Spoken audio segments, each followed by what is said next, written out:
Hey friends, Steve Guttenberg here, and I am the Audiophiliac. The question is audio cool? Well, no, it's not. But could it be cool? Was it ever cool? Well, it certainly was cool. It was cool in the 1950s. Hi-fi, which was what it was called in those days, not audio systems, it was hi-fi. High fidelity was a big, big deal because there was a big difference between the way hi-fis sounded in the mid to late 1950s and the way they sounded in previous time. They were more real, and people really were amazed by the difference in how good a hi-fi could sound with their music. So it was very cool, it was hip, it was happening, it was a thing. And if you were a guy and you had a really nice stereo or hi-fi in 1957, you were a big shot. If you had a pair of Bozak speakers and a Mac amplifier, very, very, very cool. Well, okay, I wasn't really around in the 1950s enough to remember this stuff, but I did read magazines, and that's how I know. But I can tell you in the 1970s and in the 1980s, it was kind of cool. It was cool again because it was the age of big receivers, big stereo receivers were advertised everywhere, big speakers.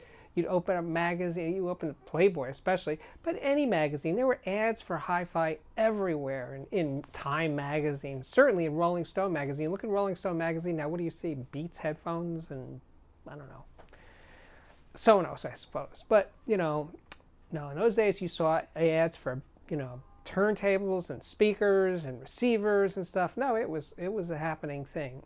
And especially with cassettes, because cassettes, people made mixtapes. I certainly did. I did for my friends, and they always noticed how great my cassette decks, how great my mixtapes were, because I had a better turntable, I had better everything else than they did. So my mixtapes were way better than theirs, and they noticed it. I wasn't like I said, "What do you think of my sound?" No, they were always coming back, "Man, Steve, your stuff sounds so good."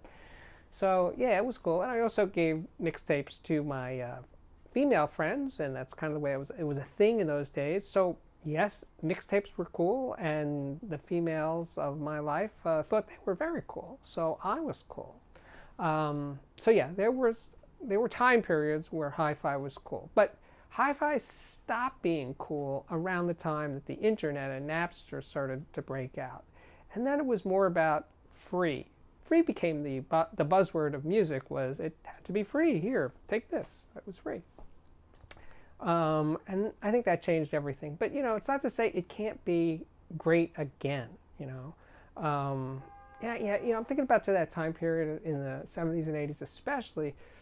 All of my friends had hi-fis picked out by me because I was so cool. I wasn't yet the audiophiliac, but I was a font of information about audio. So all of my friends asked me to pick out their hi-fis. Sometimes I would go to the store with them and actually sit in a chair with them and basically do demos and pick out their hi-fi.